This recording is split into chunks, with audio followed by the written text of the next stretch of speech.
Sinto nojo de você desde o primeiro dia que a gente casou. Essas palavras ainda ecoam na minha mente todas as noites antes de dormir. Elas foram proferidas pelo homem que um dia prometeu me amar e respeitar até que a morte nos separasse. 7 anos de casamento. 7 anos acordando ao lado dele, preparando seu café da manhã preferido, ouvindo suas histórias do trabalho, planejando viagens, sonhando com filhos.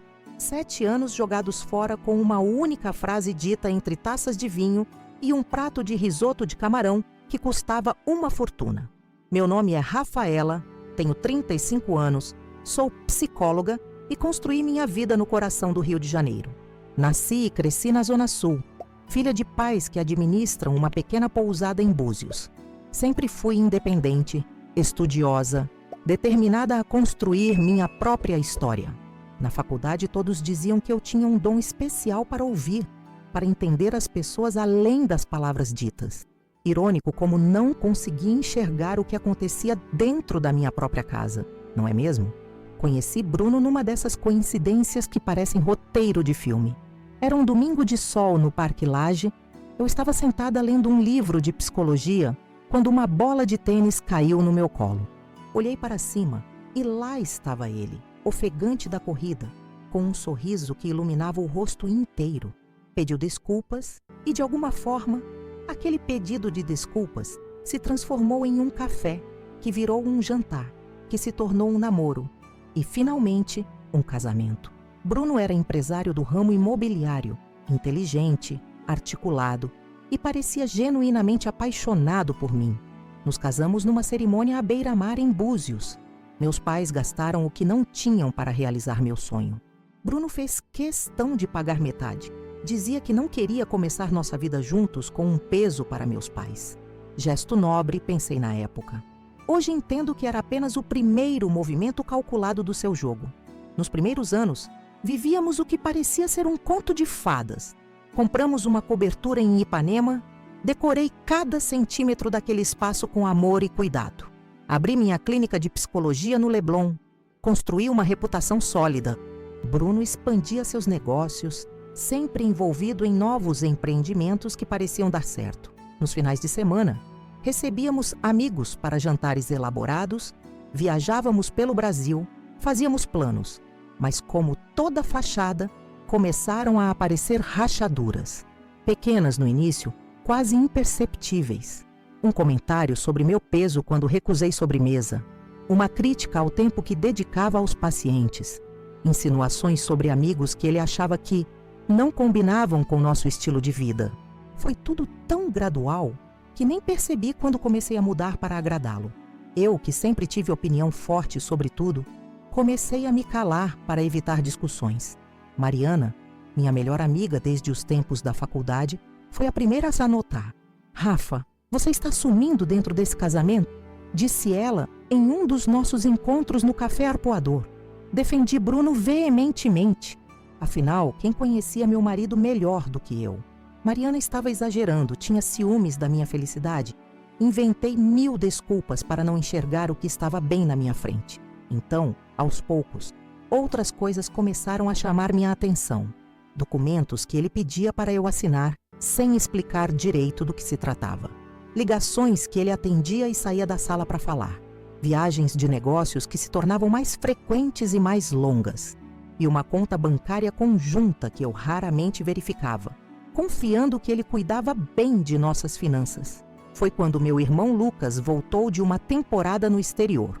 Fotógrafo talentoso, sempre teve olhar atento para detalhes. No jantar de boas-vindas que organizei, percebi como ele observava Bruno com desconfiança. Dias depois me procurou. "Rafa, você está feliz de verdade?"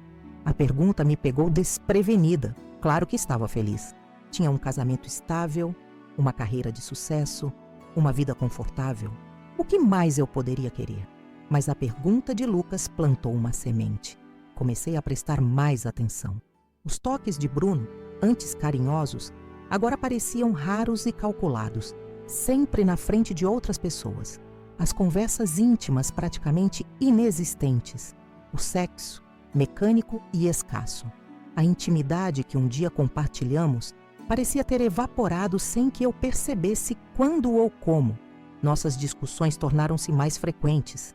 Eu tentava conversar sobre esses sentimentos e ele me acusava de ser neurótica, de analisar demais as coisas como toda psicóloga. Passei a duvidar das minhas próprias percepções. Afinal, estava acostumada a ajudar pessoas a enxergar seus padrões disfuncionais, mas não conseguia aplicar o mesmo olhar clínico à minha vida. Foi quando resolvi investigar por conta própria. Começou com uma olhada nos extratos bancários. Movimentações estranhas para empresas que eu nunca tinha ouvido falar. Depois, encontrei documentos no escritório dele com minha assinatura em contratos, que eu não me lembrava de ter assinado. Fotografei tudo discretamente e guardei as imagens em uma pasta protegida no meu celular. Nossa data de aniversário de casamento se aproximava. E Bruno sugeriu que comemorássemos no restaurante Mirante, em Santa Teresa, um dos lugares mais caros e exclusivos da cidade, com vista para a Baía de Guanabara. Achei estranho, já que nos últimos meses ele vinha reclamando de aperto financeiro, pedindo que eu contribuísse mais com as despesas da casa. Me arrumei com cuidado naquela noite. Vesti um vestido vermelho que ele sempre elogiava, maquiagem impecável, o perfume que ganhei dele no Natal. Queria acreditar que aquele jantar poderia ser um recomeço para nós. Talvez estivesse exagerando nas minhas suspeitas. Talvez fossem apenas fases difíceis que todo casamento enfrenta. No restaurante, Bruno parecia estranho. Bebia mais que o normal. Checava o celular constantemente. Tentei puxar assunto, falar sobre a vista maravilhosa, sobre a comida, sobre planos para uma viagem. Respostas monossilábicas.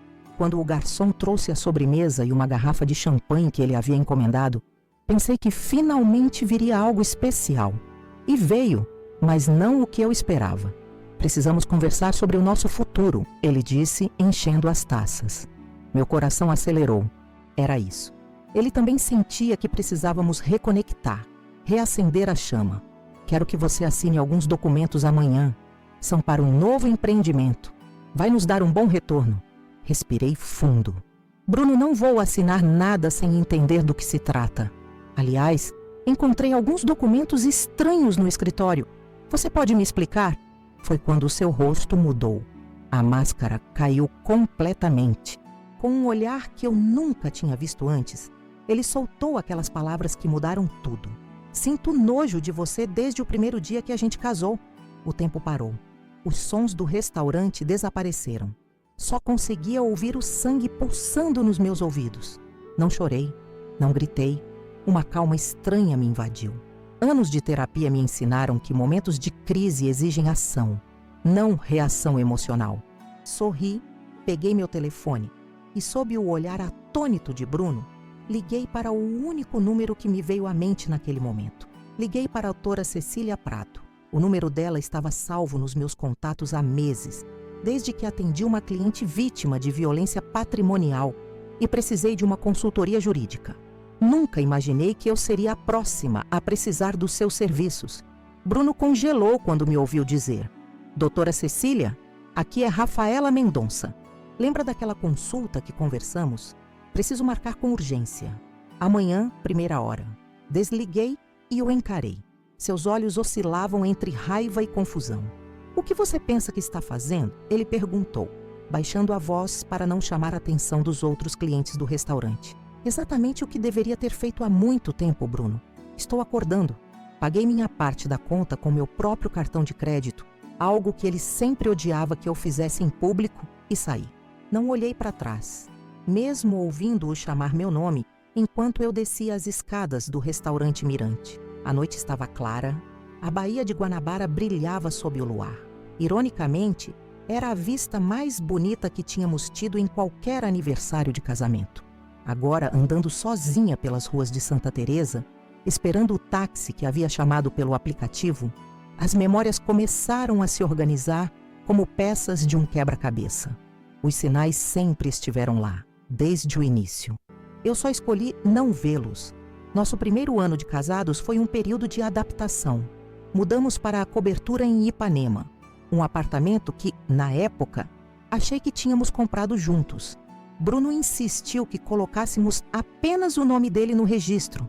alegando questões fiscais que seriam resolvidas depois. Aceitei sem questionar muito. Afinal, éramos um casal. Qual a diferença? Lembro do primeiro Natal na casa dos pais dele. Sua mãe, Dona Solange, me puxou para um canto enquanto ajudávamos na cozinha. Meu filho sempre consegue o que quer, Rafaela. Desde criança. Tome cuidado para não ser apenas mais uma conquista. Na hora, interpretei como ciúme de mãe. Hoje entendo que era um aviso. O primeiro sinal vermelho surgiu quando completamos 2 anos de casados. Descobri, por acaso, extratos de uma conta bancária que eu não conhecia. Quando confrontei Bruno, ele disse que era uma conta para economizar para uma surpresa para mim. Fiquei comovida, imaginando que talvez fosse para uma viagem especial ou algum presente significativo. A surpresa nunca veio, e quando mencionei isso meses depois, ele agiu como se eu fosse louca. Nunca falei sobre surpresa nenhuma, Rafa. Você deve ter entendido errado. Foi meu primeiro contato com o gaslighting. Aquela manipulação psicológica que faz você duvidar das suas próprias memórias e percepções. Como psicóloga, eu conhecia o conceito teoricamente, aplicava em casos de pacientes. Como esposa, fui incapaz de identificar que estava sendo vítima. O 3º ano de casamento trouxe mudanças na rotina de Bruno. Viagens de negócios mais frequentes, reuniões que sempre avançavam noite adentro. O celular que nunca ficava fora de sua vista. Clichê, não é?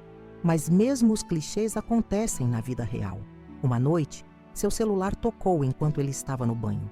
Vi o nome Carlos Denton na tela. Atendi, pensando ser um cliente ou colega de trabalho. Uma voz feminina perguntou por Bruno. Quando questionei quem era, a ligação foi desligada abruptamente. Confrontei-o depois. Bruno ficou furioso, não pela possível traição, mas por eu ter atendido seu telefone. Carlos Vepp era Carla Vasconcelos, descobri muito depois. Sua colega de trabalho, amante e cúmplice nos esquemas financeiros. O que mais me assombra, relembrando tudo agora, é como minha formação em psicologia não me protegeu. Na verdade, talvez tenha me tornado um alvo mais atraente para alguém como Bruno. Eu buscava compreender seu comportamento, racionalizar suas atitudes, encontrar justificativas nas suas experiências passadas. Ele teve uma infância difícil. Está sob muita pressão no trabalho. Homens têm dificuldade em expressar emoções. Criei uma narrativa completa para explicar o inexplicável. Ele não me amava. Nunca amou. No 4º ano de casamento, tive uma conversa reveladora com Juliana, nossa vizinha do andar de baixo. Estávamos no elevador quando ela perguntou, hesitante, se estava tudo bem entre Bruno e eu. Respondi automaticamente que sim. Por que não estaria? Ela mencionou que ouvia discussões frequentes e que uma noite especialmente conturbada a tinha deixado preocupada. Não me lembrava de nenhuma briga séria recente. Foi quando percebi que Bruno esperava eu dormir para fazer ligações, ter conversas que eu não deveria ouvir. Comecei a notar as olheiras dele, o cansaço que atribuía ao trabalho excessivo. Resolvi investigar mais a fundo, mas com discrição. Comecei a prestar atenção nos papéis que ele trazia para casa, nos nomes que mencionava, nas empresas com as quais dizia fazer negócios. Criei uma planilha secreta no meu notebook do trabalho, conectando informações aparentemente desconexas. Foi quando o nome de uma empresa específica começou a aparecer com frequência. Horizonte Empreendimentos. Aproveitei um dia em que Bruno viajou para fazer uma visita surpresa ao seu escritório, algo que raramente fazia.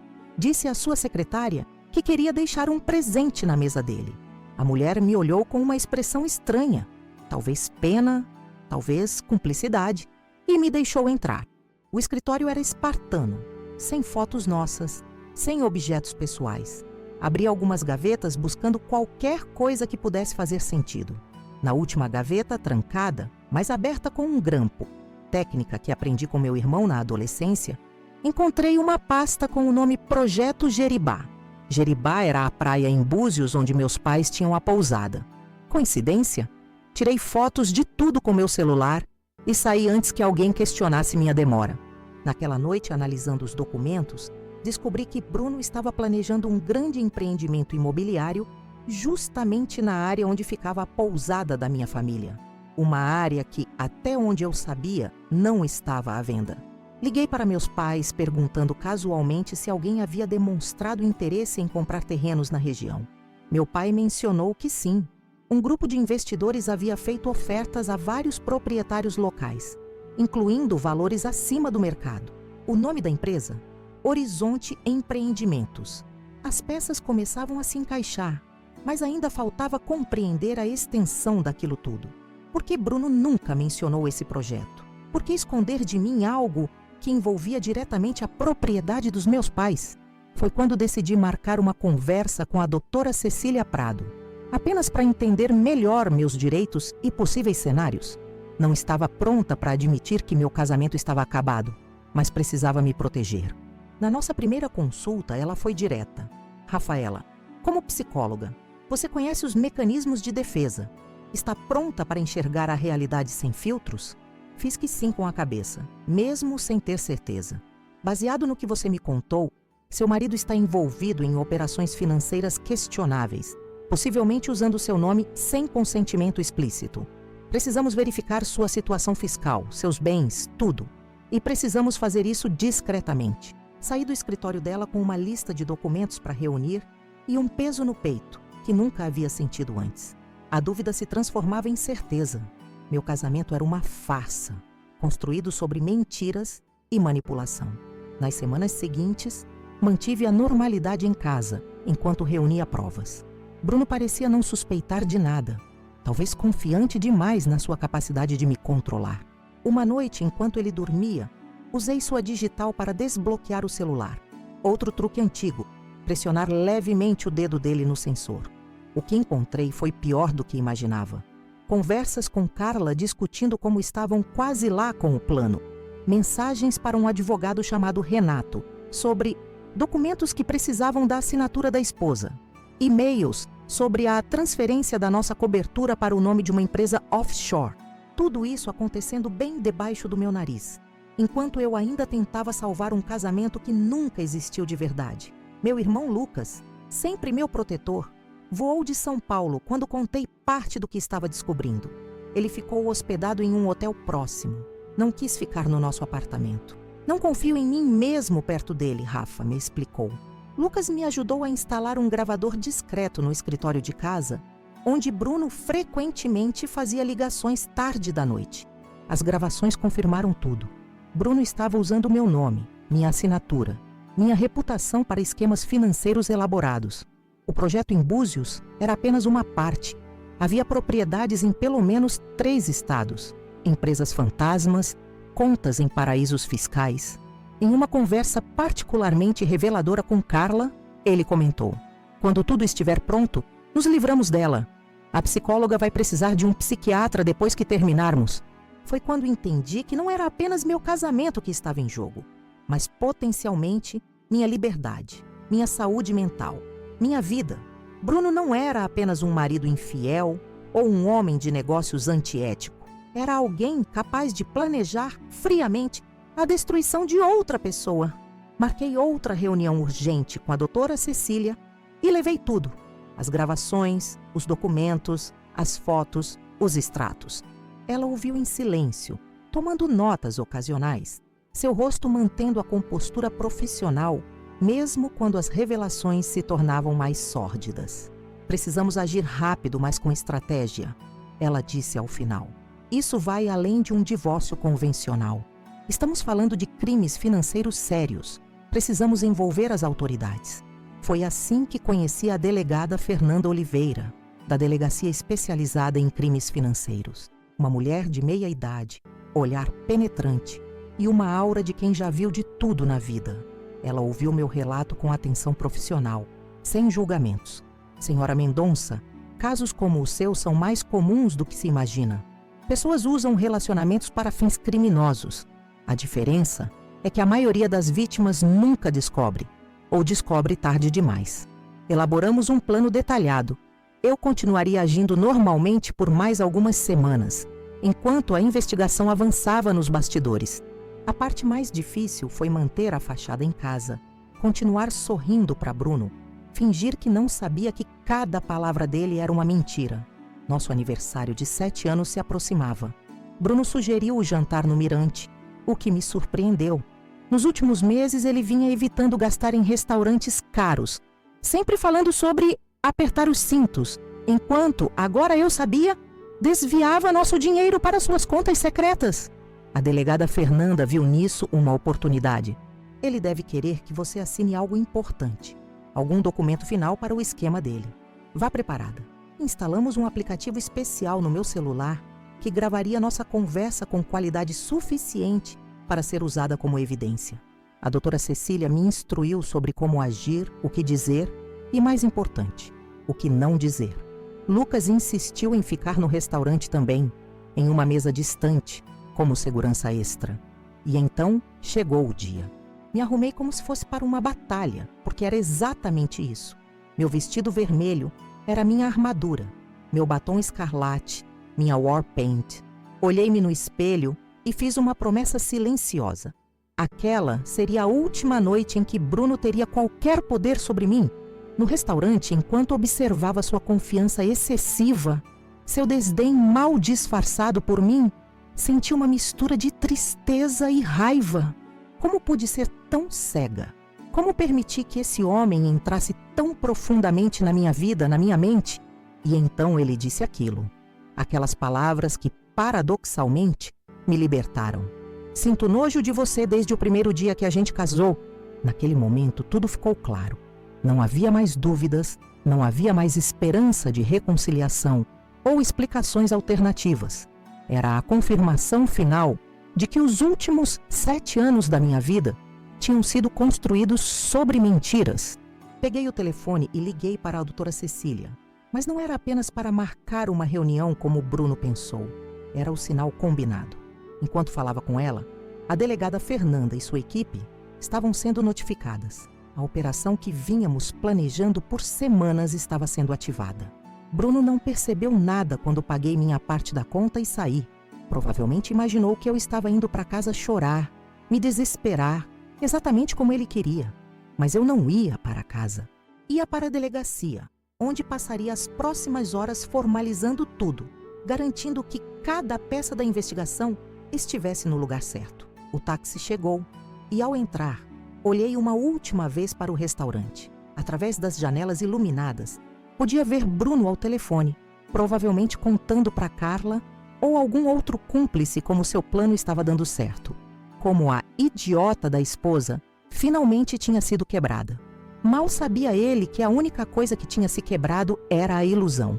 E das cinzas dessa ilusão estava nascendo uma Rafaela mais forte, mais sábia e absolutamente determinada a obter justiça. No caminho para a delegacia, as memórias continuavam a me inundar. Todos os momentos em que ignorei minha intuição, todas as vezes em que racionalizar o comportamento dele, todas as oportunidades que tive de ver a verdade e escolhi a negação. Mas não havia espaço para autorrecriminação agora. Como sempre digo para minhas pacientes, reconhecer o erro é importante, mas mais importante ainda é decidir o que fazer a partir dele. E eu tinha decidido. Bruno achava que tinha me derrotado com aquelas palavras cruéis, mas na verdade tinha assinado sua própria sentença. A gravação daquela confissão, somada a todas as evidências que havíamos coletado, seria o começo do fim para ele e seus esquemas. Enquanto o táxi seguia pelas ruas do Rio, senti uma estranha sensação de paz. Estava prestes a desencadear uma tempestade na vida de Bruno, mas dentro de mim, pela primeira vez em muito tempo, havia clareza. O caminho à frente seria difícil, sabia disso, mas também sabia que nunca mais permitiria que alguém me fizesse duvidar de mim mesma, da minha percepção, do meu valor.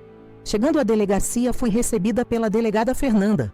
Seu olhar misturava compaixão e determinação. Pronta para o próximo passo, doutora Rafaela? Respirei fundo e assenti. Era hora de transformar minha dor em ação. Sim, mais do que nunca, respondi a delegada Fernanda, com uma determinação que nem eu mesma sabia que possuía.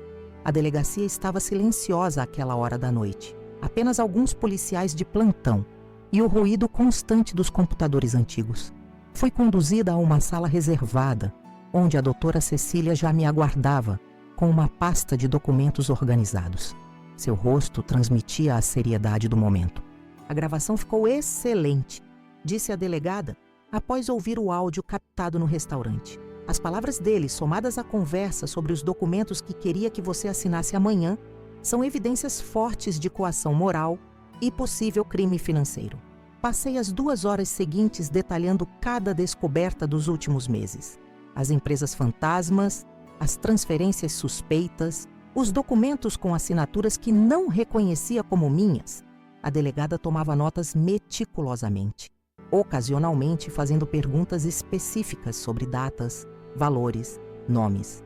O que acontece agora? Perguntei quando finalizamos. Agora vem a parte que exige mais coragem, respondeu a doutora Cecília. Precisamos que você volte para casa e haja normalmente pelos próximos dias? Meu estômago afundou. A ideia de voltar para aquele apartamento, dormir ao lado daquele homem que agora eu sabia ser um completo estranho, me causava repulsa física. Não posso simplesmente ir para a casa dos meus pais? Dizer que preciso de um tempo? A delegada balançou a cabeça. Isso alertaria Bruno. Ele destruiria evidências, moveria dinheiro, desapareceria com documentos cruciais. Precisamos que ele acredite que você está apenas abalada, mas não desconfiada. Voltei para casa por volta das 3 da manhã. Bruno estava dormindo, ou fingindo dormir. Não ligou o abajur quando entrei no quarto, não perguntou onde eu estive. Talvez achasse que eu havia passado horas vagando pela cidade, processando suas palavras cruéis. Ou talvez nem se importasse. Deitei na beirada extrema da cama, o mais distante possível dele, e fiquei encarando o teto. Como conseguiria manter essa farsa? Como olharia nos olhos desse homem no café da manhã e não demonstraria o desprezo que sentia? A resposta veio da fonte mais inesperada: minha formação profissional. Como psicóloga, eu havia sido treinada para manter compostura em situações emocionalmente desafiadoras, para criar um espaço seguro para meus pacientes, mesmo quando suas histórias me afetavam. Agora, usaria essas mesmas habilidades para proteger a mim mesma. Na manhã seguinte, Bruno agiu como se nada tivesse acontecido. Nenhuma palavra sobre nossa briga, sobre as coisas horríveis que disse. Típico do seu padrão de comportamento. Fazer algo terrível e depois fingir que nunca aconteceu, me deixando questionar minha própria sanidade. Trouxe aqueles documentos que mencionei. Ele comentou casualmente enquanto tomávamos café. São para um novo empreendimento. Só preciso da sua assinatura. Respirei fundo e representei o papel da esposa submissa que ele esperava.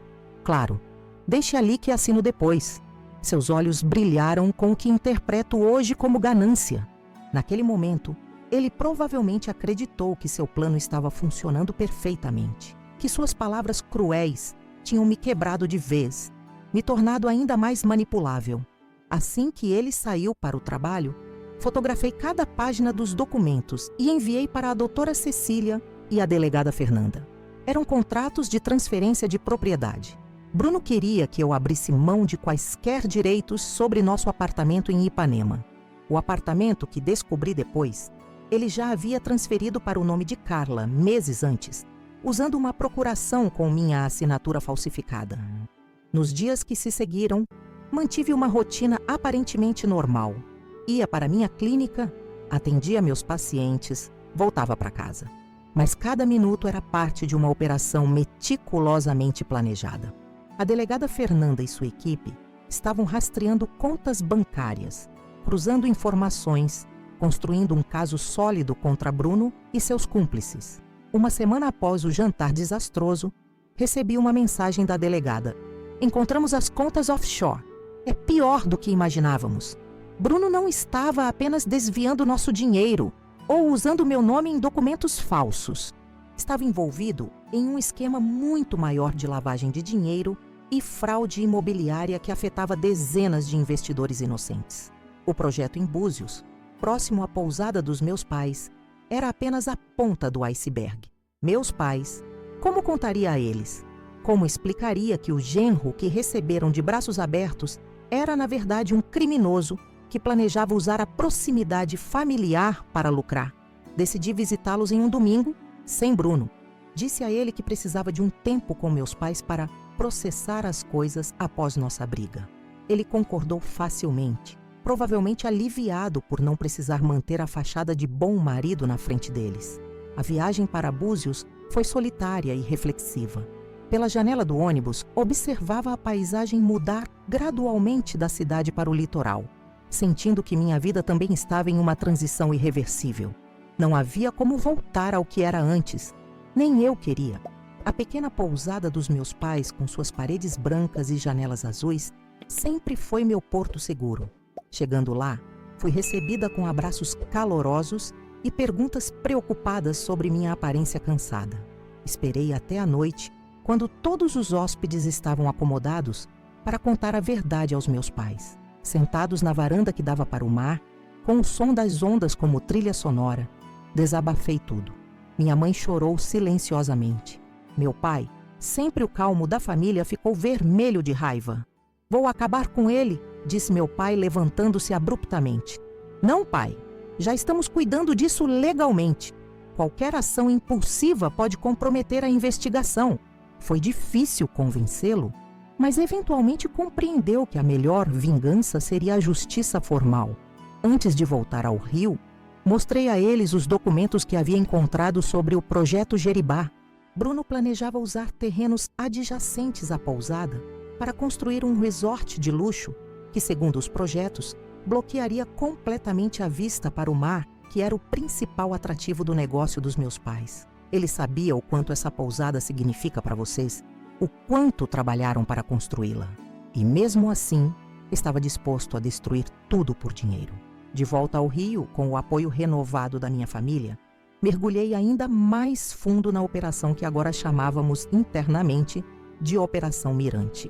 Uma referência ao restaurante onde tudo veio à tona. A delegada Fernanda me apresentou a um perito em grafologia que confirmou que minhas supostas assinaturas em diversos documentos eram falsificações. A doutora Cecília reuniu uma equipe de contadores forenses que começaram a desvendar a complexa teia financeira criada por Bruno. Enquanto isso, eu continuava vivendo sob o mesmo teto que ele. Uma experiência que só posso descrever como surreal. Dormíamos na mesma cama, mas a quilômetros de distância emocionalmente. Jantávamos juntos ocasionalmente, mantendo conversas superficiais. Ele parecia satisfeito com meu aparente conformismo, com minha suposta aceitação do destino que ele havia traçado para mim. O que Bruno não sabia era que cada conversa telefônica dele era gravada, cada e-mail monitorado, cada movimento financeiro rastreado. A Operação Mirante crescia exponencialmente à medida que mais pessoas envolvidas eram identificadas. Carla Vasconcelos, sua amante e cúmplice, era apenas uma das peças do quebra-cabeça. Havia um advogado, Renato Meirelles, especializado em criar empresas de fachada. Um contador, Sérgio Buarque, que falsificava balanços e declarações. E pelo menos 2 corretores imobiliários que ajudavam a inflar artificialmente o valor de propriedades para os esquemas de lavagem de dinheiro. Um mês após o fatídico jantar de aniversário, a doutora Cecília me chamou para uma reunião urgente em seu escritório. Lá, encontrei também a delegada Fernanda e um promotor do Ministério Público Federal que havia sido envolvido no caso, devido à magnitude dos crimes descobertos. "Estamos prontos para agir", disse o promotor, um homem de meia idade com olhos cansados, mas determinados. "Temos evidências suficientes para pedir a prisão preventiva de Bruno e seus principais colaboradores." Senti um misto de alívio e ansiedade. O pesadelo estava chegando ao fim, mas a parte mais difícil ainda estava por vir. "Quando?", perguntei. 3 dias, respondeu a delegada. "Precisamos coordenar as prisões simultâneas para evitar fugas ou destruição de provas." 3 dias. 72 horas fingindo normalidade, enquanto sabia que a vida de Bruno estava prestes a desmoronar. Como psicóloga, entendo os mecanismos de dissociação, mas vivê-los é uma experiência completamente diferente. Voltei para casa naquela noite com um plano específico elaborado pela equipe jurídica. Bruno havia mencionado que queria jantar em casa, só nós 2, para conversar sobre o futuro. A ironia não me escapou. Preparei o jantar como uma esposa dedicada faria. Arroz, filé ao molho madeira, batatas, seu prato favorito. Abri um vinho caro que ele guardava para ocasiões especiais. Representei meu papel até o fim. Durante o jantar, Bruno parecia inusitadamente nervoso. Falava demais, bebia rápido demais. Em determinado momento, pegou minha mão sobre a mesa. Rafa, sei que as coisas não têm sido fáceis entre nós. Disse coisas no restaurante, coisas que não devia. Estava estressado, você sabe como os negócios andam complicados. Aquela era a sua versão de um pedido de desculpas, sem assumir responsabilidade real, sem remorso genuíno, apenas manipulação calculada para me manter sob controle. Eu entendo, Bruno. Todos ficamos estressados às vezes. Seus olhos brilharam com o que interpretei como alívio. Ele acreditava que eu havia aceitado sua desculpa esfarrapada, que continuaria sendo a esposa conveniente, que não fazia muitas perguntas. Estive pensando, talvez devêssemos viajar, tirar férias só nós dois. Talvez Bali ou Maldivas. O que acha? Engoli em seco. Ele estava planejando fugir do país. A investigação devia estar chegando perto demais. Ele devia ter sentido o cerco se fechando e queria me levar junto, provavelmente para usar como escudo ou álibi. Seria maravilhoso, respondi com um sorriso que esperava parecer genuíno. Quando estava pensando em irmos? O mais rápido possível. Talvez semana que vem. Posso pedir para minha secretária providenciar tudo amanhã mesmo. Assente fingindo entusiasmo, enquanto por dentro o pânico crescia. Precisava alertar a delegada Fernanda imediatamente. O plano precisava ser acelerado. Assim que Bruno adormeceu, enviei uma mensagem urgente para o número seguro que a delegada havia me fornecido. A resposta veio quase instantaneamente. Entendido. Operação antecipada para amanhã. Não dormi aquela noite. Fiquei observando Bruno, tentando conciliar a imagem do homem por quem me apaixonei com o criminoso que ele realmente era. Como não percebi antes? Como permiti que chegasse tão longe? Na manhã seguinte, Bruno saiu cedo para o escritório, animado com os planos de viagem. Mal sabia que nunca chegaria lá. Recebi a confirmação da prisão por volta das 10 da manhã.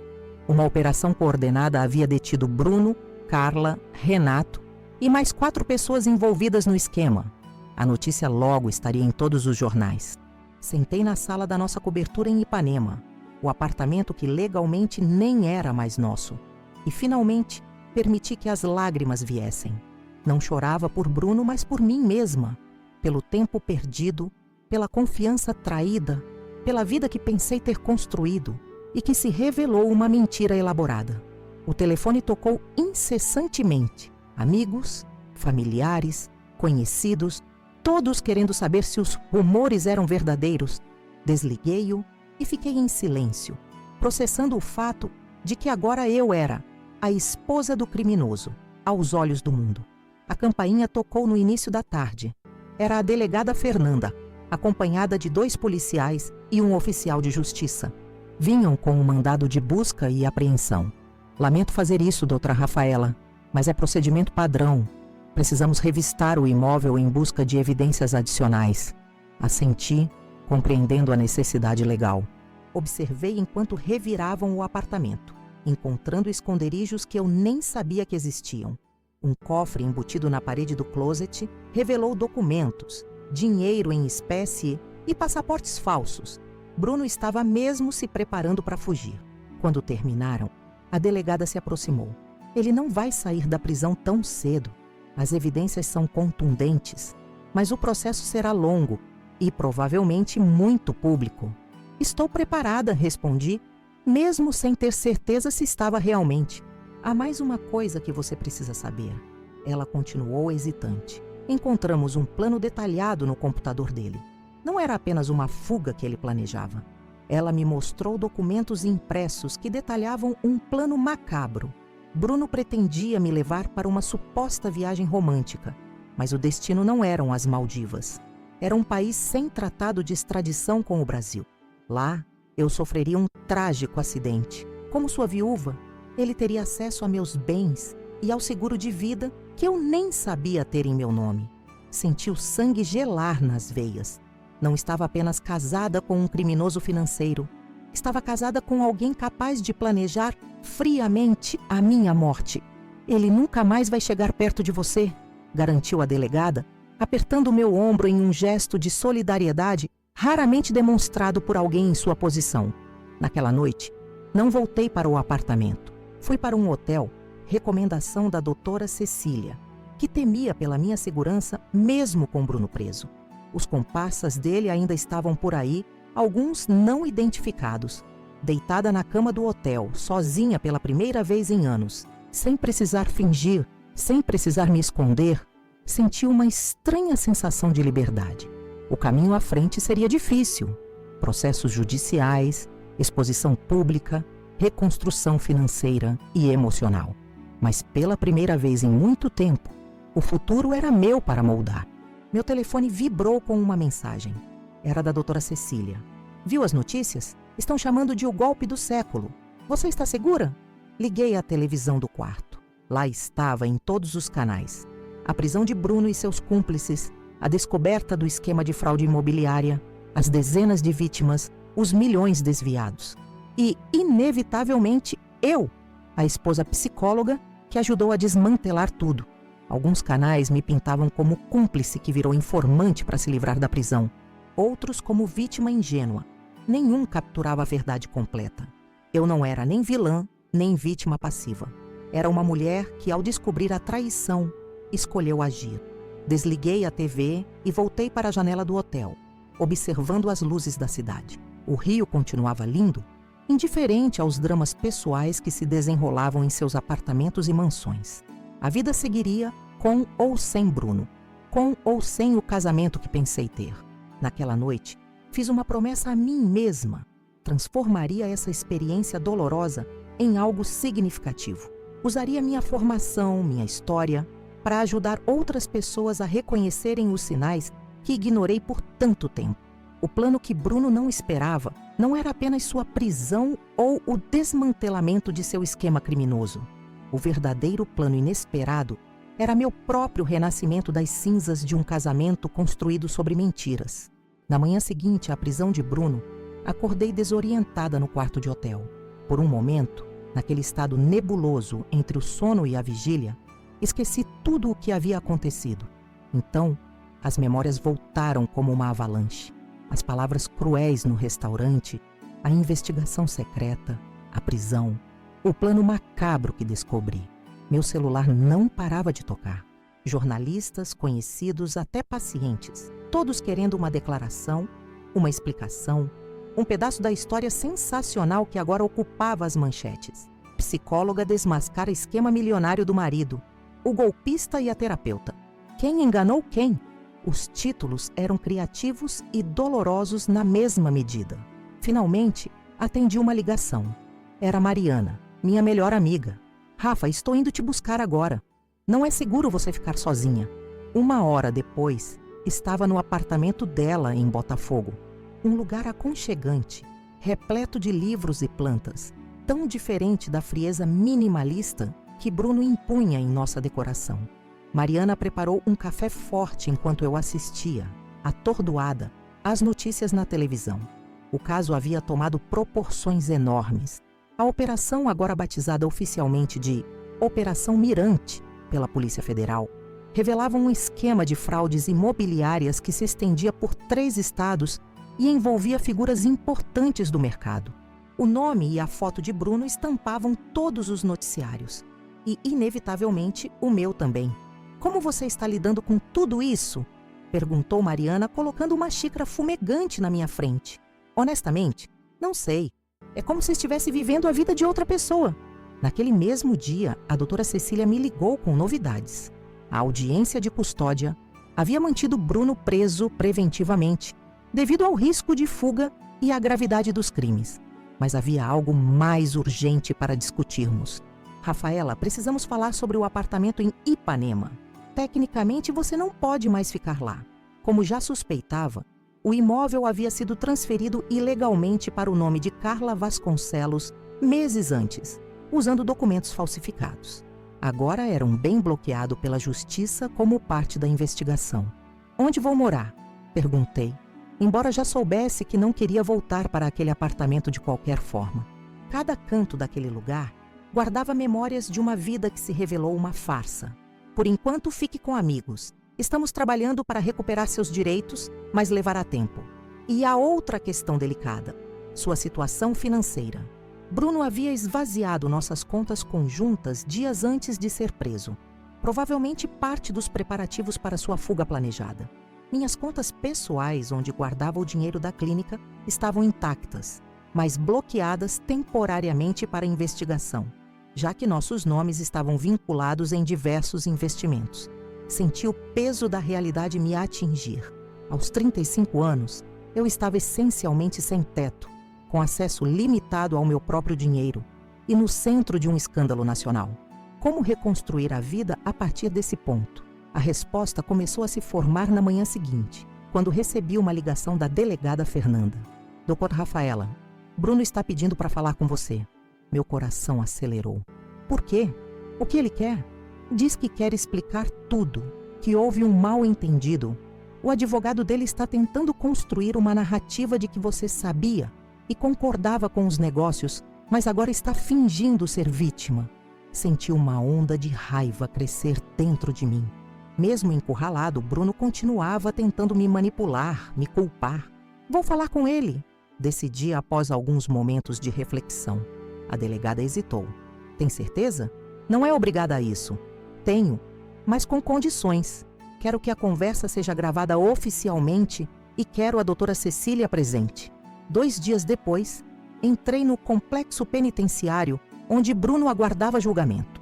O lugar era frio, impessoal, com aquele cheiro característico de instituições públicas. Uma mistura de desinfetante industrial e desespero humano. A doutora Cecília me acompanhava, sua presença uma âncora de realidade naquela situação surreal. Bruno foi trazido à sala de visitas vestindo o uniforme da prisão. Parecia menor de alguma forma, sem seus ternos caros e sua postura confiante. Seus olhos, no entanto, ainda carregavam aquela arrogância familiar. Rafas, ele começou usando o apelido carinhoso como se ainda tivesse esse direito. Isso é um absurdo. Você sabe que eu não faria essas coisas. Estão distorcendo tudo. Mantive-me calma, observando-o como observaria um estudo de caso interessante. Este homem, que conhecia cada centímetro do meu corpo, que compartilhou minha cama por 7 anos, era efetivamente um estranho para mim. O que exatamente estão distorcendo, Bruno? As transferências bancárias, os documentos falsificados, ou talvez o plano detalhado para me matar durante nossa viagem romântica? Ele empalideceu visivelmente. Não esperava que eu soubesse desse último detalhe. Isso é ridículo. Nunca planejei te machucar. Aquilo era apenas um cenário hipotético, uma precaução. Uma precaução, repeti lentamente. Planejar a morte da sua esposa é uma precaução. Pela primeira vez desde que o conheci, vi Bruno verdadeiramente desarmado. Sem suas mentiras elaboradas, sem seu charme manipulador, ele era apenas um homem assustado, enfrentando as consequências de suas ações. O que você quer, Bruno? Por que pediu para me ver? Ele se inclinou para frente, baixando a voz. Posso fazer um acordo. Sei coisas, nomes grandes envolvidos. Se você me ajudar, falar com o promotor, dizer que não sabia de nada, entendi imediatamente. Ele queria me usar mais uma vez, agora para conseguir algum tipo de delação premiada, alguma redução de pena. Não me importo com o dinheiro, Bruno. Me importo com justiça. Repeti as mesmas palavras que havia dito na noite de sua prisão. E justiça significa que você vai enfrentar tudo o que fez. Não apenas a mim, mas a todas as outras vítimas. Levantei-me para sair, mas ele agarrou meu pulso com força surpreendente. Você não entende, eles vão me matar aqui dentro. Há pessoas poderosas envolvidas. Os guardas intervieram imediatamente, afastando-o. Enquanto era levado para fora, Bruno gritou palavras que nunca esquecerei. Você acha que sabe tudo, mas não sabe nada. Isso é maior do que nós dois. Maior do que você imagina. Saí dali tremendo, não de medo, mas de uma certeza renovada. Bruno nunca assumiria responsabilidade por seus atos. Sempre seria a vítima em sua própria narrativa, sempre encontraria justificativas para suas escolhas.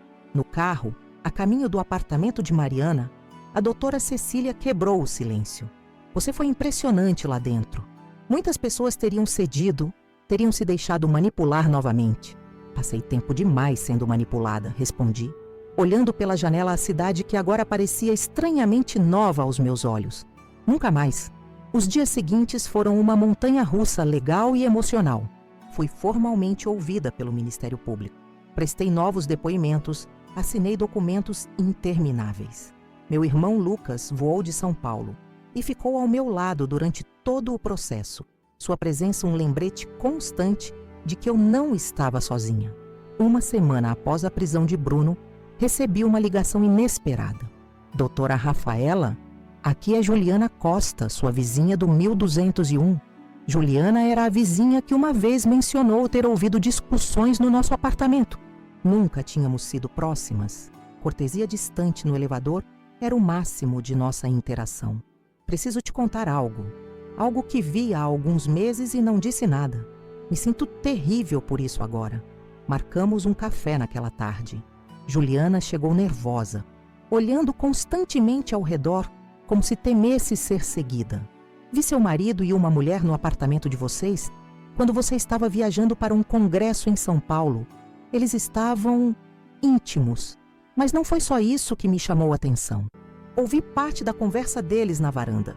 Estavam falando sobre documentos, sobre uma transferência, sobre quando tudo estivesse pronto.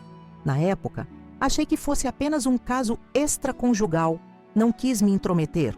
Agora, vendo as notícias, Juliana se ofereceu para testemunhar formalmente, para contar o que ouviu. Mais uma peça do quebra-cabeça se encaixando, mais uma confirmação do quanto eu havia sido enganada. Naquela noite, não consegui dormir. As palavras de Bruno sobre pessoas poderosas envolvidas me perseguiam. E se ele não estivesse apenas tentando me manipular mais uma vez? E se houvesse algo maior, algo que eu ainda não tinha descoberto? Na manhã seguinte, compartilhei minhas preocupações com a delegada Fernanda. Ela ouviu atentamente, fazendo anotações ocasionais. Vamos investigar todas as possibilidades, doutora Rafaela, mas preciso que você esteja preparada. Isso pode ficar ainda maior e mais complexo. Ela tinha razão.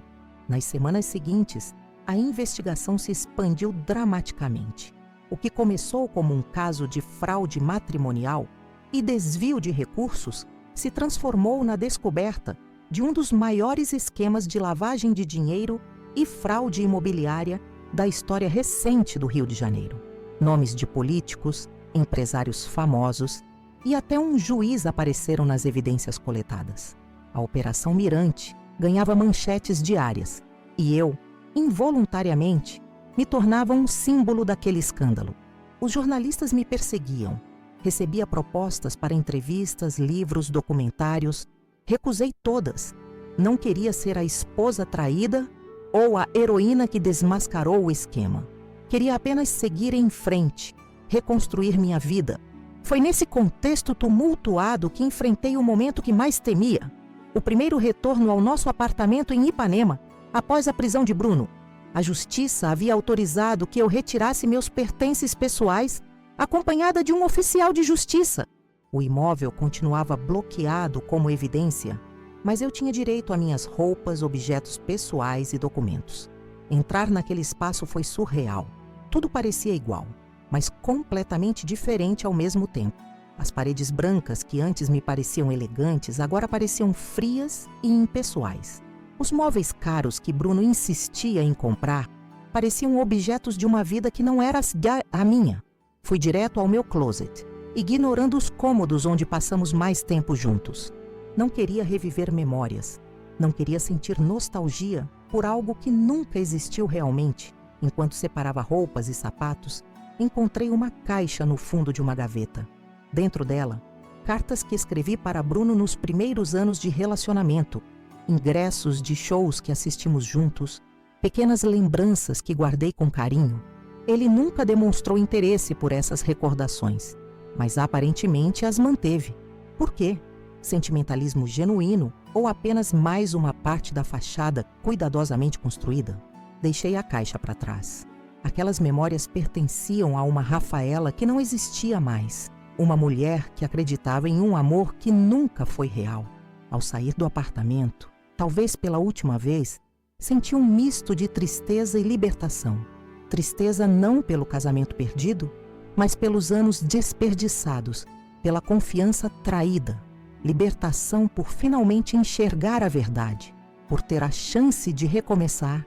No dia seguinte, enfrentei outro desafio significativo: retomar minha clínica de psicologia. Alguns pacientes cancelaram, desconfortáveis com a súbita notoriedade de sua terapeuta.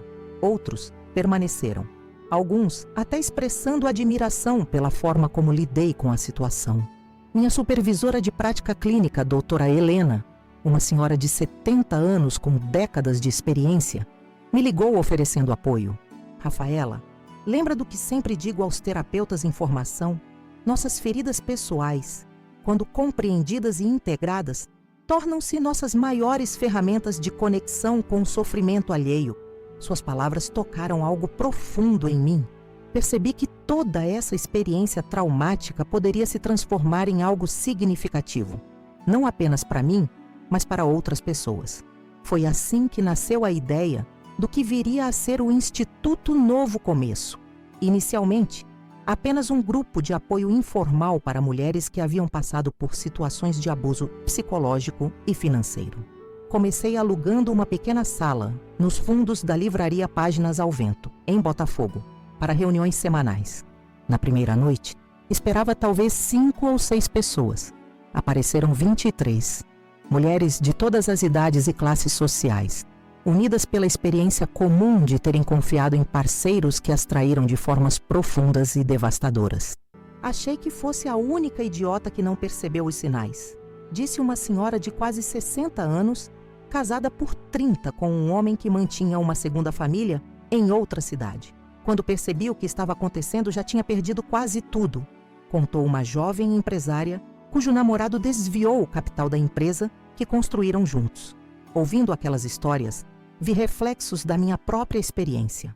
A manipulação sutil, o isolamento gradual, a erosão da autoconfiança, a constante dúvida sobre a própria percepção da realidade. Naquela noite, voltando para o pequeno apartamento que havia alugado em Laranjeiras, um lugar simples, mas que era genuinamente meu, senti que finalmente começava a encontrar algum sentido em todo o caos que minha vida havia se tornado. O processo judicial contra Bruno seguia seu curso lento.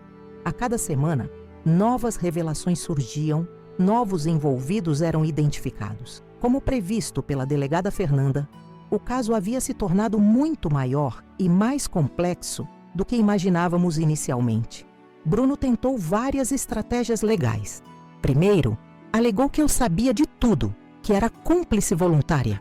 Quando as evidências provaram o contrário, mudou para a narrativa de que sofria de transtorno bipolar não diagnosticado, que não estava em pleno controle de suas faculdades mentais.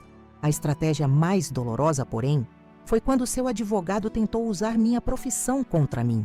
Como uma psicóloga experiente não percebeu os sinais? Como não identificou os comportamentos problemáticos? Ou será que identificou e escolheu ignorar enquanto se beneficiava do estilo de vida proporcionado?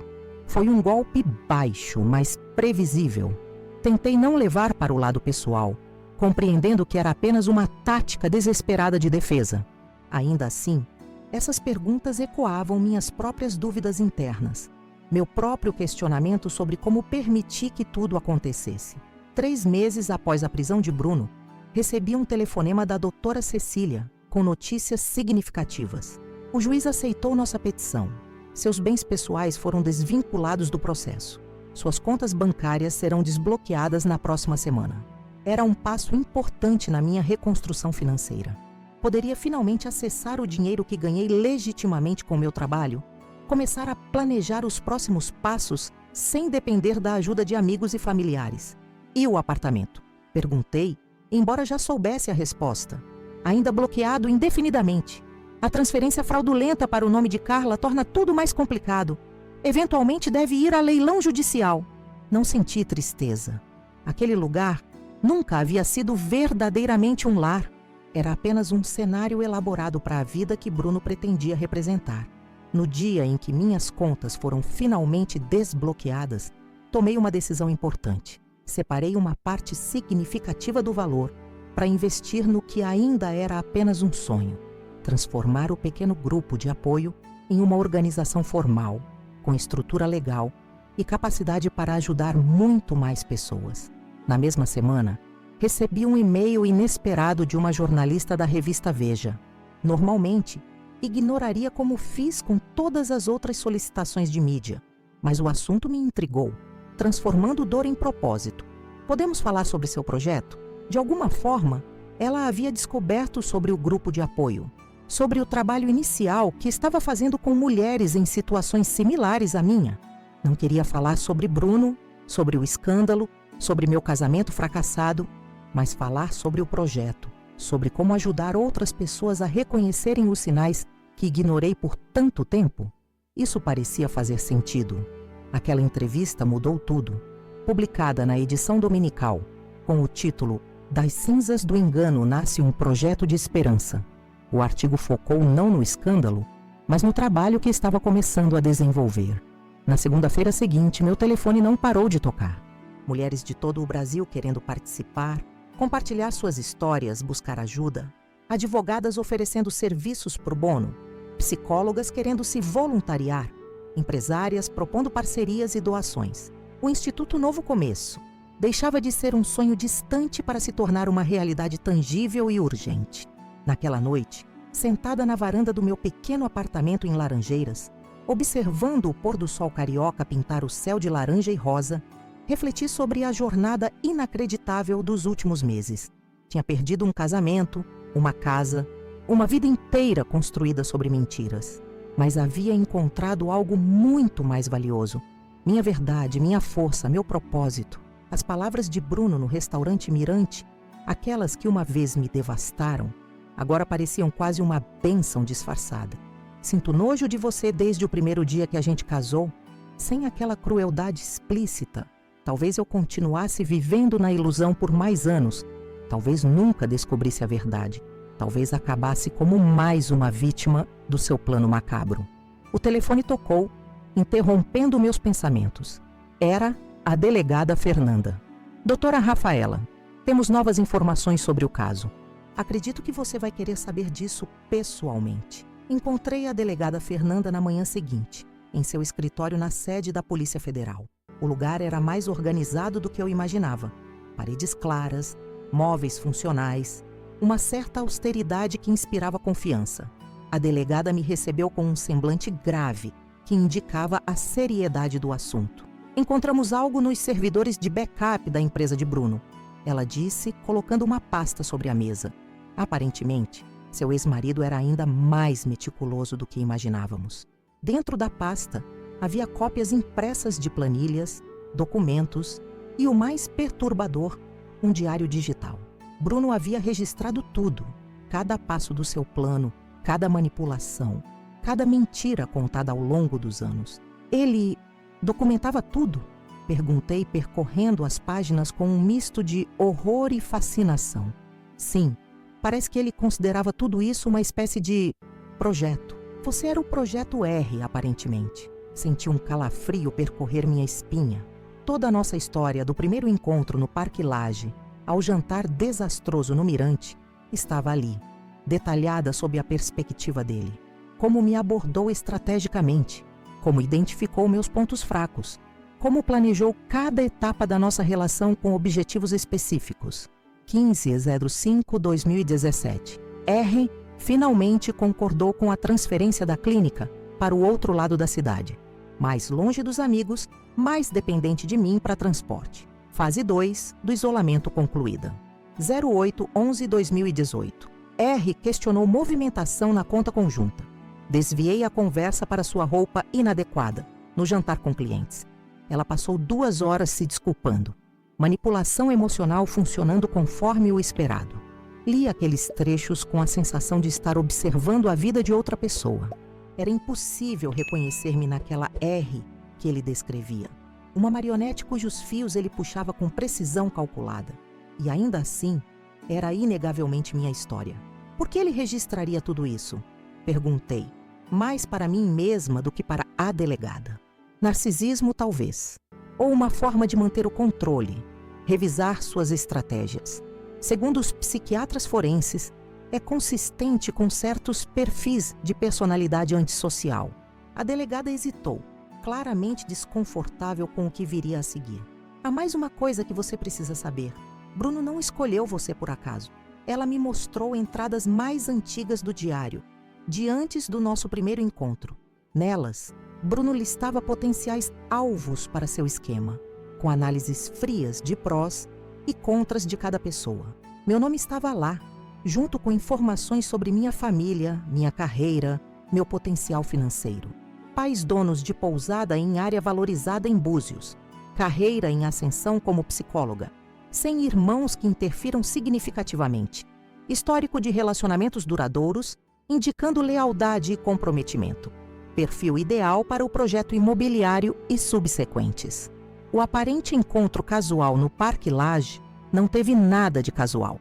Bruno havia me estudado, me seguido, planejado cada detalhe daquele primeiro contato. Saí da delegacia atordoada, caminhando sem rumo pelas ruas do centro do Rio.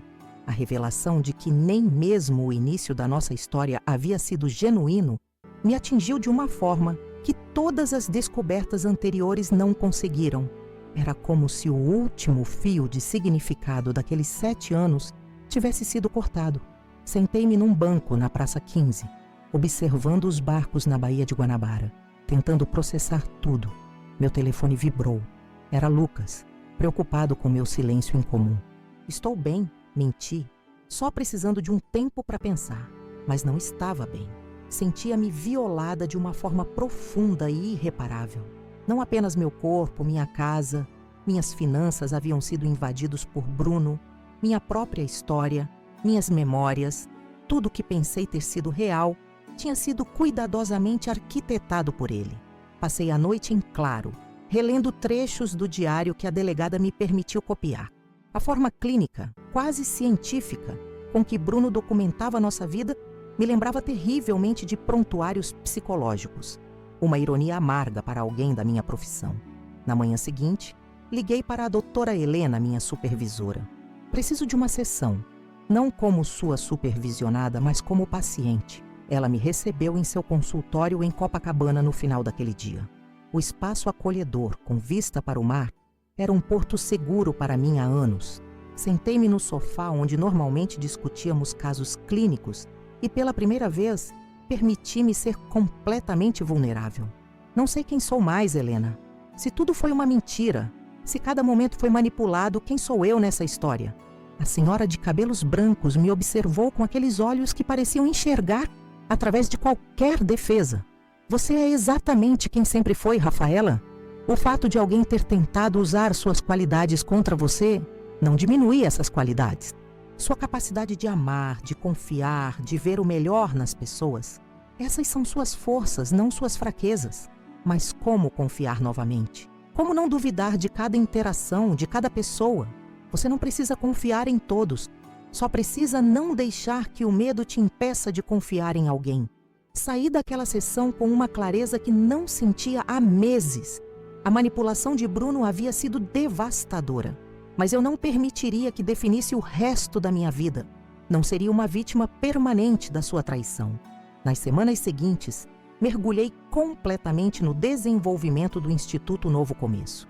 O que começou como um pequeno grupo de apoio transformou-se rapidamente em uma organização estruturada com sede própria, um casarão reformado em Laranjeiras, com salas para atendimento psicológico, consultoria jurídica e oficinas de capacitação profissional. Contratei uma equipe multidisciplinar, psicólogas, advogadas, assistentes sociais, todas comprometidas com a missão de ajudar mulheres a reconhecerem e se libertarem de relacionamentos abusivos, especialmente aqueles envolvendo manipulação financeira e psicológica.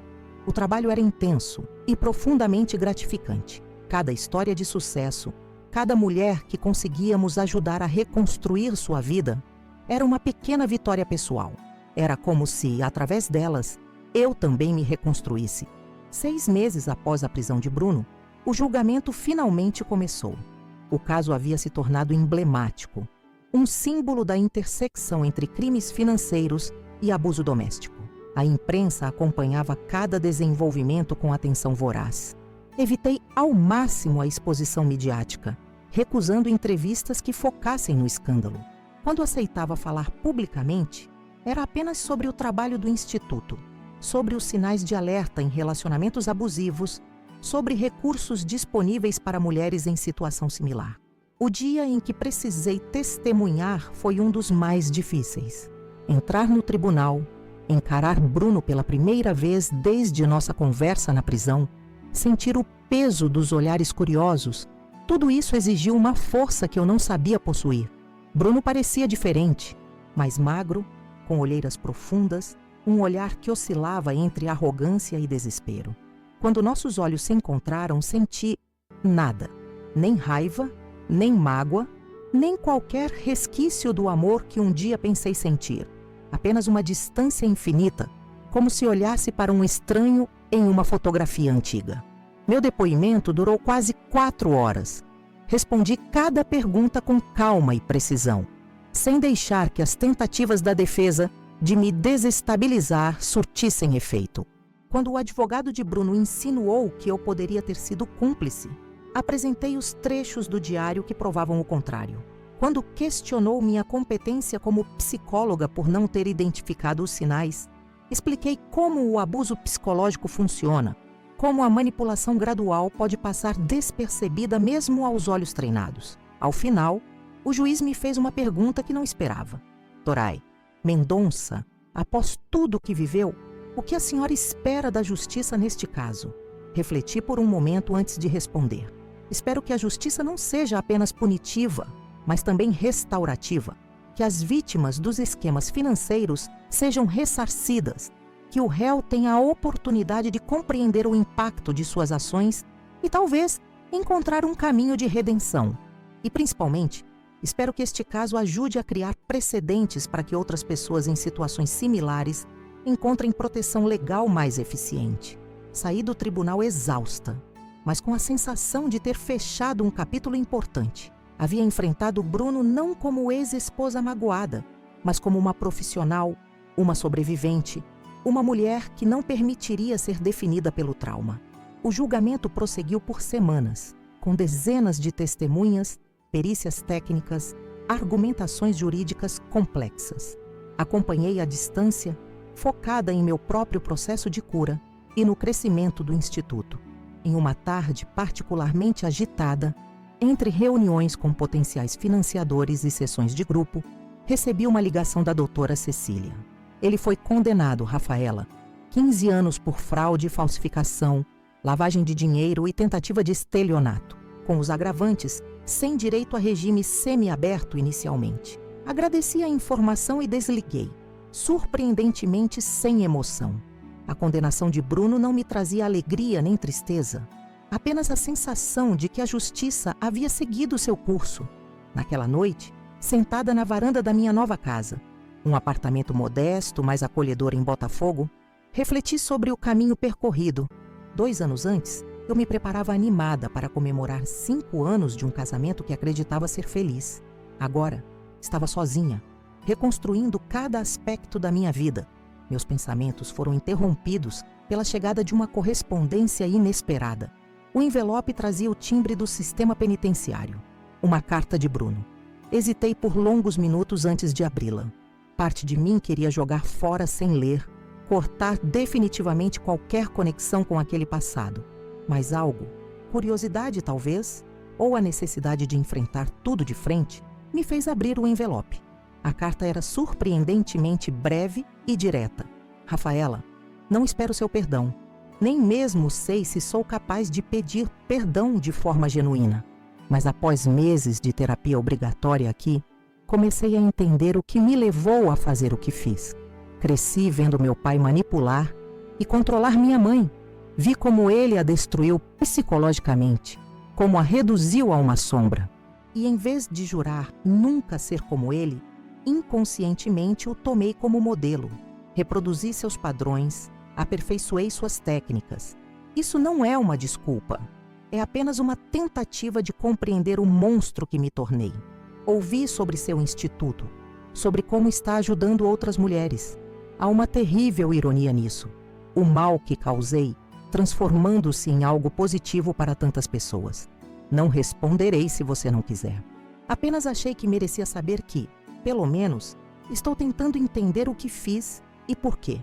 Bruno, li a carta 3 vezes, tentando identificar manipulação, tentando encontrar as mesmas técnicas que ele usou por anos para me controlar. Mas, surpreendentemente, o texto parecia genuíno, ou então, ele havia se tornado ainda mais sofisticado em suas táticas. Não respondi imediatamente. Guardei a carta em uma gaveta e continuei com minha vida, com meu trabalho, com meu processo de cura.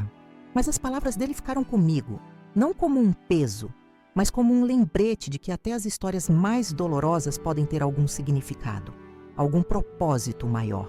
3 meses depois, enviei minha resposta. Não era uma carta de perdão, nem de reconciliação. Era algo muito mais valioso. Informações sobre o programa de reabilitação psicológica para detentos que o Instituto havia ajudado a implementar no sistema prisional, junto com uma lista de leituras sobre masculinidade tóxica, padrões intergeracionais de abuso e transformação pessoal. Não oferecia amizade, nem compreensão, nem qualquer tipo de relacionamento contínuo. Oferecia apenas uma porta para que ele, se realmente quisesse, pudesse trabalhar em sua própria transformação. O Instituto Novo. Começo cresceu além das minhas expectativas mais otimistas.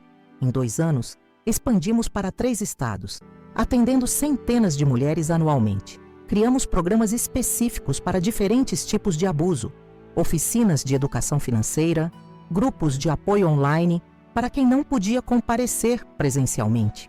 Nossa história, não a minha e de Bruno, mas a minha e de todas as mulheres que atendíamos, começou a chamar a atenção não apenas da mídia, mas também de legisladores e formuladores de políticas públicas.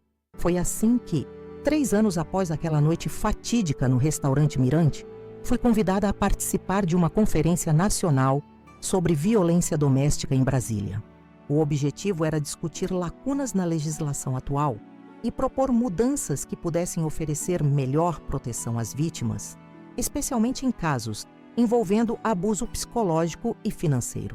No pódio, olhando para uma plateia repleta de especialistas, ativistas e representantes do poder público, compartilhei não apenas minha história pessoal, mas também as centenas de histórias que havíamos coletado através do Instituto.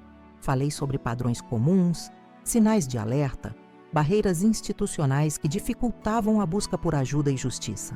O abuso psicológico deixa cicatrizes invisíveis, mas profundamente debilitantes, disse ao público atento. E quando combinado com manipulação financeira, cria uma prisão quase perfeita, onde a vítima não apenas duvida de sua própria percepção da realidade, mas também se vê sem recursos materiais para escapar.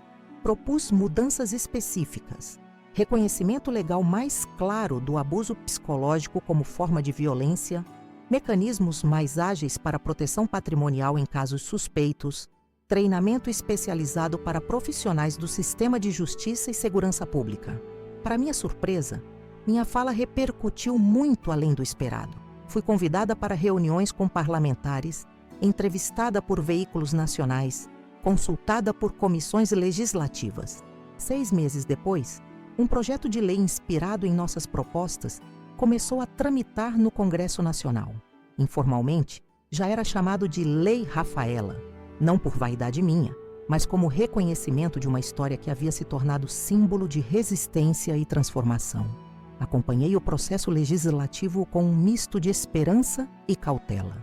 Sabia que leis, por si só, não mudam realidades profundamente enraizadas, mas também compreendia o poder simbólico e prático de nomear e reconhecer formas de violência antes invisibilizadas. Em uma tarde de outono, 4 anos após o fim do meu casamento, recebi a notícia. A lei havia sido aprovada. Não contemplava tudo o que havíamos proposto, mas representava um avanço significativo na proteção legal contra formas sutis de abuso. Naquela noite, reuni em minha casa as pessoas que haviam sido fundamentais nessa jornada. Mariana, minha amiga, que sempre desconfiou de Bruno. Lucas, meu irmão que voou para me apoiar nos momentos mais difíceis. A doutora Cecília, que lutou incansavelmente pelos meus direitos legais. A delegada Fernanda, cuja investigação meticulosa desvendou a verdade. A Doce Dorerê. Helena, que me ajudou a reconstruir minha identidade além do trauma. E algumas das primeiras mulheres que atendemos no Instituto, agora não apenas sobreviventes, mas ativistas e líderes por direito próprio. Brindamos não à dor que nos uniu, mas à força que descobrimos através dela.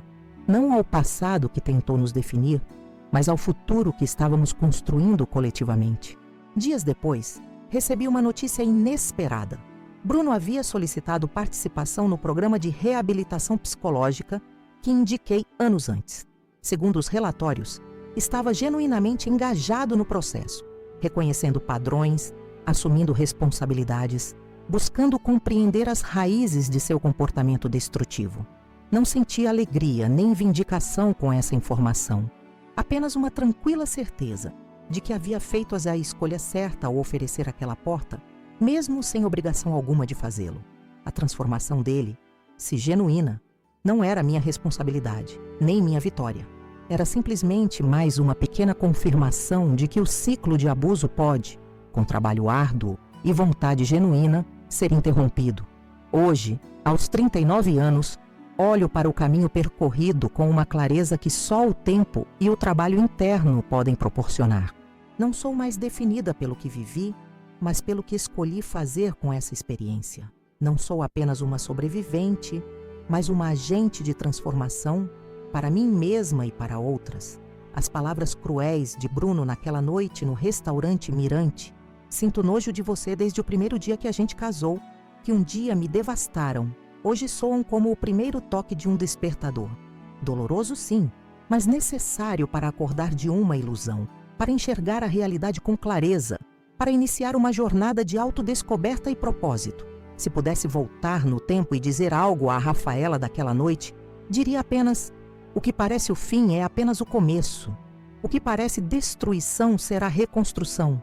O que parece uma sentença de morte será, na verdade, seu renascimento. E talvez mais importante, diria: sorria, pegue o telefone, ligue para o advogado e transforme sua dor em poder. Amigos que me acompanharam até aqui, chego ao final desta jornada com o coração mais leve por compartilhar minha história com vocês. Quando ouvi aquelas palavras devastadoras no nosso aniversário de casamento, sinto nojo de você desde o primeiro dia que a gente casou. Jamais poderia imaginar que essa frase cruel se tornaria o ponto de virada da minha vida. O que começou como uma história de traição e manipulação se transformou em um relato de renascimento e propósito. Muitos me perguntam se me arrependo dos 7 anos que passei ao lado de Bruno, se considero todo aquele tempo perdido. A verdade é que não posso mudar o passado, mas posso escolher como esse passado me molda e o que faço com as lições aprendidas. Durante esses anos, fui gradualmente isolada, manipulada e feita para duvidar da minha própria percepção da realidade. Como psicóloga, eu conhecia os sinais teoricamente, mas como tantas outras mulheres, não conseguia enxergar quando acontecia comigo. Essa é a natureza insidiosa do abuso psicológico. Ele se infiltra nas frestas da sua confiança, corrói suas certezas, distorce sua visão do mundo e de si mesma. O momento em que sorri, peguei o telefone e liguei para a doutora Cecília foi o momento em que recuperei meu poder. Foi quando decidi que não seria mais uma vítima passiva, mas a protagonista da minha própria história. Foi o início de um caminho árduo, cheio de revelações dolorosas, mas também de descobertas fortalecedoras. Descobri que Bruno havia planejado tudo desde o início, que nosso encontro casual no Parque Lage foi meticulosamente orquestrado, que fui escolhida por minhas circunstâncias e não por quem eu era. Descobri esquemas financeiros complexos, documentos falsificados, planos macabros que incluíam até mesmo minha morte em uma falsa viagem romântica. Mas também descobri em mim uma força que não sabia possuir. Encontrei aliados inesperados. A delegada Fernanda, cuja investigação meticulosa desvendou a verdade. Minha amiga Mariana, que sempre desconfiou de Bruno. Meu irmão Lucas, que voou para me apoiar. Minha vizinha Juliana, que finalmente compartilhou o que testemunhou. Minha supervisora Helena, que me ajudou a reconstruir minha identidade além do trauma. Juntos, não apenas desmantelamos um dos maiores esquemas de fraude imobiliária do Rio de Janeiro, mas também criamos as bases para o que viria a ser o Instituto Novo Começo, uma organização dedicada a ajudar mulheres a reconhecerem e escaparem de relacionamentos abusivos, especialmente aqueles envolvendo manipulação psicológica e financeira. Ao longo de 4 anos, transformamos a dor em propósito.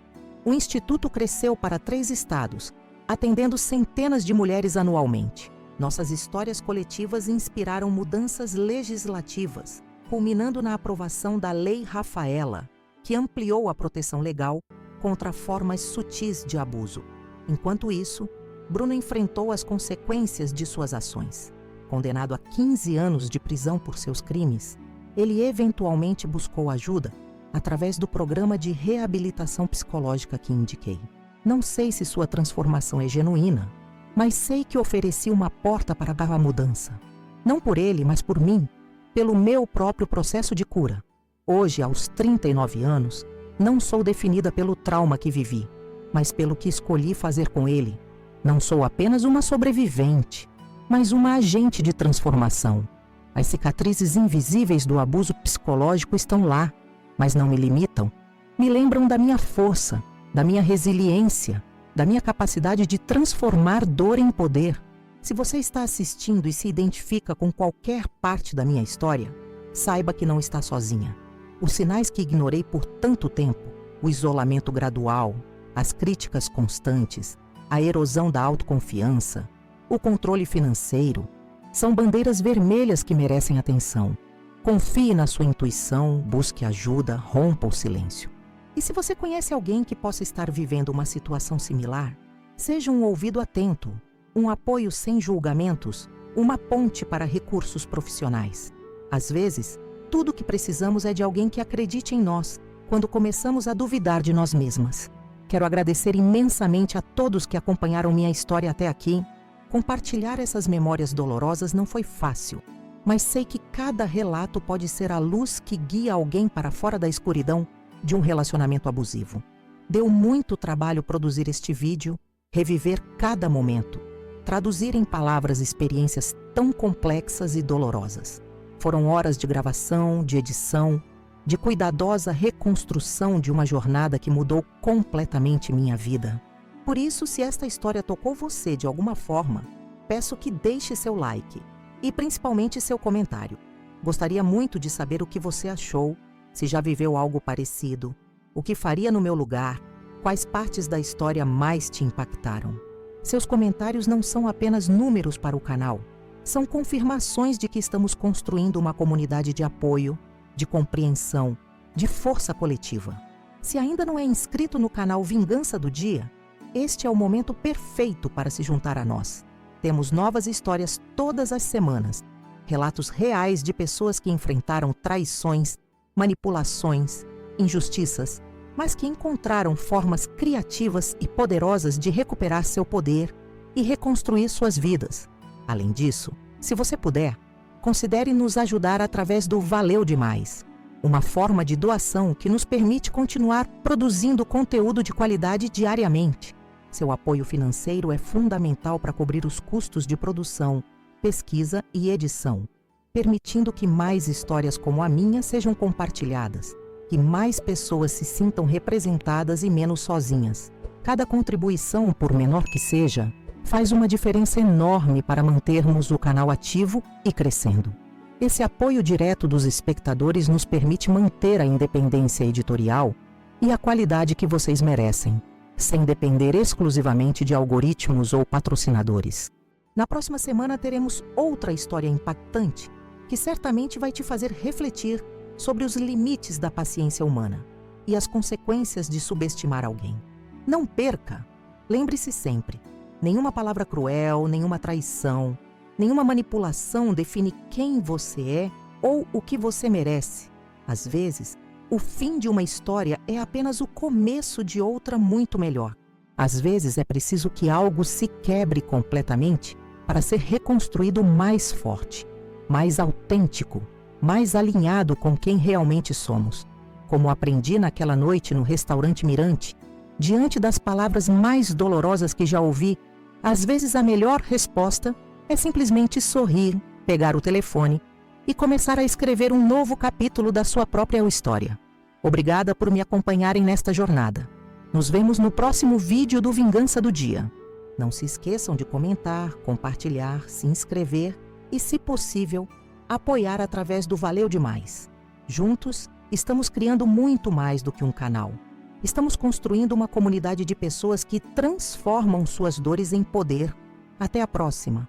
Rafaela Mendonça, para o Vingança do Dia.